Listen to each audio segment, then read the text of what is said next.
Welcome back to the Jonestead. I'm Mary. Today is Monday, November 17th, 2025. And yesterday I posted a video that I took. It was a short video that I took when I was in Walmart in the meat department.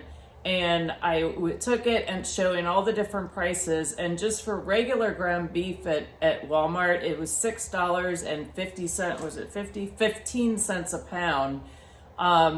And they were fully stocked. So it appears as though people they're not spending the money. And if they are, they're doing it very sparingly when it comes to ground beef. And it was just the inventory was fully stocked. You'll see that in the video. I'll link it in the comments. And I don't buy meat at Walmart, but I always go there just because I'm curious to see, again, what their inventory looks like and what the prices are. And so we've been seeing this steady increase on elevated pricing in ground beef, but it just continues on because you kind of think, okay, well, maybe we're going to see a break in it. And when I got home, I did a little research and just found a couple articles that I wanted to share with you all. And this was in Fortune magazine, and it said, if you think beef is expensive now, just wait until next year when the prices could soar nearly 60%. And it says beef prices have been giving Americans sticker shock at the grocery stores lately, and they're poised to reach even more stomach-churning levels next year, according to Omaha Steak CEO Nate Rempe. And then down at the article, it says it's going to be tough on families, Rempe said. I mean, that's going to be quite a shock when the price point hits the 4 digits. It really feels like it has increased dramatically. And so it says if shoppers see ground beef at the market with price tags that reach $10 a pound, it will cross a major psychological threshold. So, which is that's always interesting because when we see how things get inflated and deflated and inventories go up and go down, there's a psychological game going on behind it. But also I found this article, Fox 11, reported November 15th, 2025, and it says ground beef prices could hit $10 a pound, Omaha Steak CEO warns. Beef prices are at a record high after a drought left cattle inventory at the lowest level in 70 years. And those cycles, if you have to rebuild your cattle herd, it takes years. According to the latest Consumer Price Index data from the U.S. Bureau of Labor and Statistics, beef and veal prices, sorry, my pages are stuck together here, rose 14.7% year over year in September, while ground beef was up 12.9%. And we all know that the World Economic Forum really doesn't want us eating protein, that's for sure, because protein is actually good for you and gives you energy. They want you eating bugs. And worse than that, now they also want us eating because we can't have cows passing wind, and that affects the global climate change. But now I found this article in the Daily Mail. Mutant meat enters Canada's food supply, and shocked Americans get a nasty surprise. So this is cloned meat, which in my opinion is extremely unethical that they're doing this. And it's basically lab grown meat. And they've been introducing this in the Canadian stores, and also it appears that the meat has been sold in the United States. And it says the FDA approved meat and milk from cloned cattle, swine, and goats along with their offspring in January 2008. Nearly 2 decades later, many Americans are only now realizing that cloned meat is part of the food supply, which kind of explains why when I was at Walmart, all the meats, even though it was like, here, this is chuck and this is sirloin, and it all looked the same to me. That was just my opinion. So, again, we don't know what's in our food anymore, do we? Which is really, really pretty scary.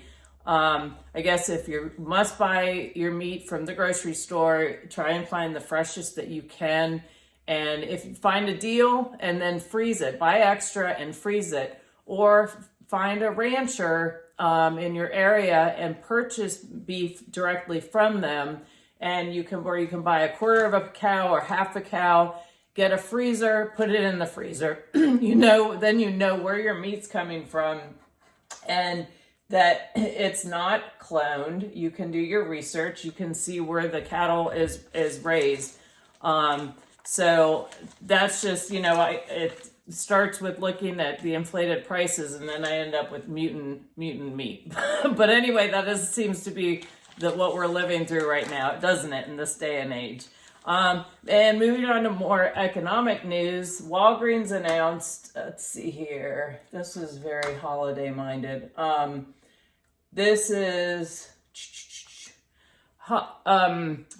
announced that following its acquisition by Sycamore Private Equity in a multi-billion-dollar deal, it will now require full-time employees to work that full-time employees must actually work holidays in order to be paid. And from reading what I read, it appears as though I was probably part of their benefits packages, and if they're a full-time employee, that they get paid holidays. And as I said, Sycamore is a private equity firm, and it has it says about $11 billion in aggregate committed capital. And some of their other recent acquisitions include Playa Bowls, which I've never heard of, Shields Health Solutions, Belk is one that you're probably familiar with, Lane Bryant, Rona Inc., which is a Canadian home improvement. And so we're seeing these private equity firms coming in. I talked about it in a video I did talking about veterinary clinics being bought out by private equity. And guess what? The private equity does not care what your dog's name is. They just want to know that you're bringing your dog there and you're a paying customer. And unfortunately, we're seeing already, you're going to see that with Walgreens, because these private equity firms come in and they are all about the bottom dollar, and it really not so much the people that are behind the business and the people that are working and are the face of the business.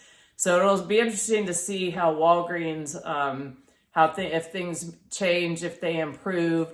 And, well, gosh, happy Thanksgiving and Merry Christmas to all the Walgreens full-time employees, right? So I wish them well. I hope it does. I hope it does work out and for them, and they're able to continue growing, and Walgreens as a business. And these private equity firms, they're gobbling up these companies, and we're seeing all these consolidations. We've been seeing it for years, and it really depersonalizes these customer service type businesses. And another article I wanted to talk about briefly from The Hedge, and this is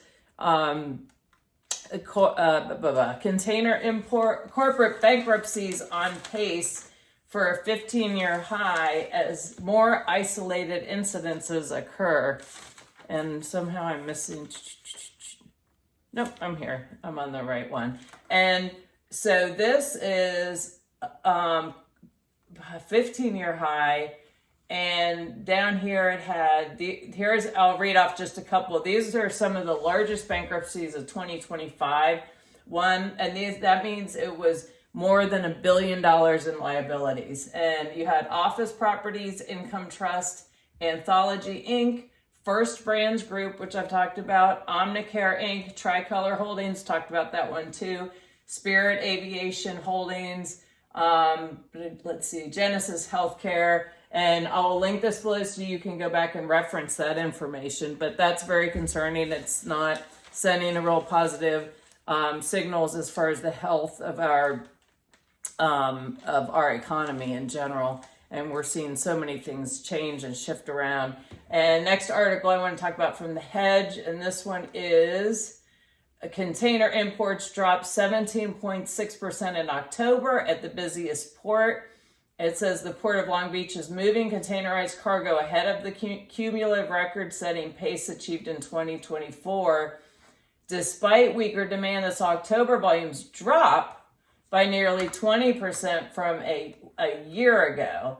And down here it says consumers will likely see price escalation in the coming months as shippers continue to pass along the cost of tariffs on goods, and a higher percentage of these costs will be passed on to the consumer. So just prepare for that, and definitely keep that in mind as time goes. I think 2026 you need to be very aware of what's going on and make sure you're preparing, buying things today so that you have them. And my last article is from Crypto Tale, and it says the U.S. debt jumped $620 billion as the shutdown sparks new liquidity shift. So even though the government was supposedly shut down, the debt jumped $620 billion.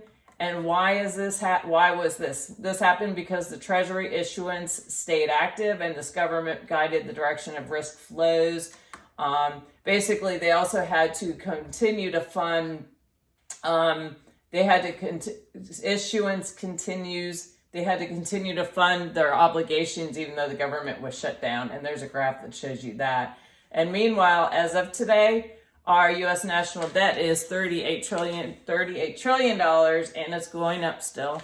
I'm still waiting for it to go down. So what do? Again, prepare, put things up, maybe stock up on some things today, and make sure you have, as best you can, put some financial reserve for emergencies aside, food, water, prep for your animals, and try to be as self-sufficient as possible to face these economic headwinds. So thank you all for watching. Please like and share. I hope you found this helpful. Look forward to talking to you all again soon. Have a great day.